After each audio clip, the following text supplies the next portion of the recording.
The phone rang while my son slept with wires stitched to his chest like a second ribcage. 71 times. I let it vibrate itself hoarse on the plastic chair beside the hospital bed. The screen pulsed with names I knew by muscle memory, my wife, her sisters, cousins, who never learned my middle name. The room smelled like antiseptic and burnt coffee. Machines breathed for my boy when his lungs forgot the rhythm. 3 days earlier, a drunk driver had folded our car like paper. I had texted them from the ambulance. "We're in the hospital. Alive but shaken." No reply. Hours later, they were smiling into their phones. Brunch light. Mimosa teeth. My brother's birthday banner behind them like a joke meant for someone else. No one came. Now, after 3 days of silence, the ringing began.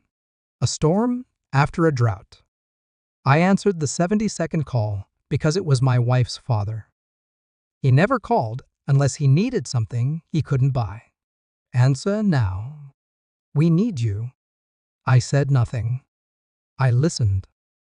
In the background, dishes crashed. Laughter scraped against porcelain. Then a woman's voice, sharp, practiced, accustomed to being obeyed. "If you want to join Thanksgiving," my daughter-in-law shouted, "come wash the dishes." I pictured my son's hand in mine, the way he squeezed when the pain peaked. I pictured the unanswered text glowing between us like a bruise. "Enjoy," I said. I hung up. That was when I decided to stop bleeding where they could see it. Silence teaches you things if you let it. It teaches you who loves you when it's inconvenient. It teaches you who mistakes your endurance for weakness. It teaches you how long people can ignore a crisis if it doesn't interrupt dessert. My wife didn't call that night, or the next. She sent a thumbs-up reaction to a photo the nurse posted of my son smiling through morphine fog. A digital nod. Approval without effort. I told myself she was overwhelmed. I told myself families fracture under stress. I told myself lies that fit comfortably enough to sleep beside. But details began to itch. The way she asked about money before she asked about pain. The way her sisters forwarded me links to luxury rentals for when you're back on your feet. The way Thanksgiving became a bargaining chip, a chore I could earn my way into with soap and humility. I noticed how my name disappeared from group chats unless something needed fixing. How my absence didn't disrupt their plans, only their access. I replayed the brunch photos. Counted hands. Counted glasses. Counted the way my wife leaned away from the frame, as if avoiding responsibility could be aesthetic. Betrayal rarely announces itself. It rearranges priorities quietly and waits for you to notice. When my son finally slept without crying out, I sat in the dark and listened to the machines. I thought about the life I'd built, contracts negotiated, risks hedged, contingencies layered beneath contingencies. I had married into hunger. I had mistaken appetite for warmth. The realization settled like ice. I didn't confront anyone. I didn't need to. I watched.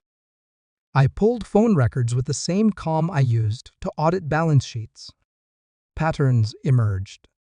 Calls to my wife's sisters spiked whenever I was out of the country. Messages thinned when I asked for help. Thickened when I mentioned travel dates. I checked accounts. Small withdrawals at first. Then confident ones. Temporary, she'd said. Family emergency, she'd said. Emergencies have a way of becoming habits.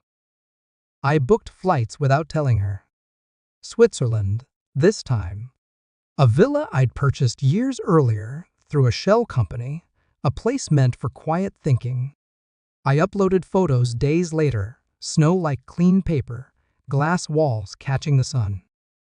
My phone exploded. 71 missed calls.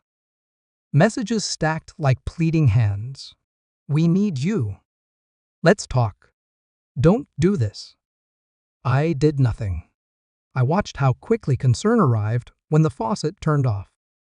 How empathy accelerated when distance became expensive. I requested copies of family emails forwarded through my wife's account. I read jokes made at my expense. I read plans that assumed my compliance. I read the word useful applied to me like a job description. Still, I waited. Revenge, when rushed, looks like anger. I wanted precision. The proof came in a thin envelope and a thicker silence. A trust document. Amended. My signature forged with impressive care.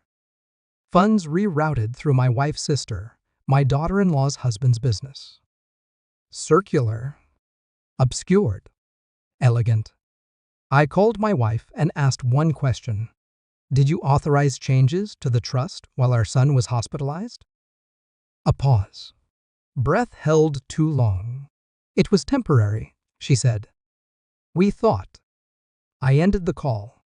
I flew home and placed the document on the kitchen counter between us. No theatrics. No raised voice. Just paper. She cried. She blamed pressure. She blamed family. She blamed me for being absent while my absence paid for their abundance. I watched her face rearrange itself around excuses. I felt nothing. Relief, maybe. The relief of finally naming a disease. Thanksgiving arrived without me. I sent one message to the family thread. A photo of the villa. Sunlight, snow, a table set for two. Then another. A screenshot of the amended trust. Highlighted sections. Dates. Signatures. Phones rang. 71 times again. Then more. I answered one call. Put it on speaker. We can explain, my daughter-in-law said, voice trembling now that the dishes had been washed by someone else. I know, I replied. That's why I didn't interrupt. I explained calmly how access had been revoked, how accounts were frozen, how attorneys were already billing, how gratitude is measured by presence, not proximity to wealth.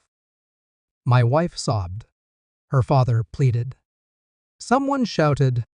Someone else apologized too late. I listened until the noise exhausted itself. Then I hung up. My son walks with a slight limp now. It reminds me that survival leaves signatures. I live where the air is clean and the silence is honest. I send child support checks and nothing else. I respond to emergencies with professionals, not promises. Sometimes my phone rings. I let it. The truth didn't set me free. It taught me where to stand. I learned that love doesn't ask you to scrub your way back into a room it abandoned you in. And when I finally put the phone down, it was quiet enough to hear myself think. That was the moment I stopped answering.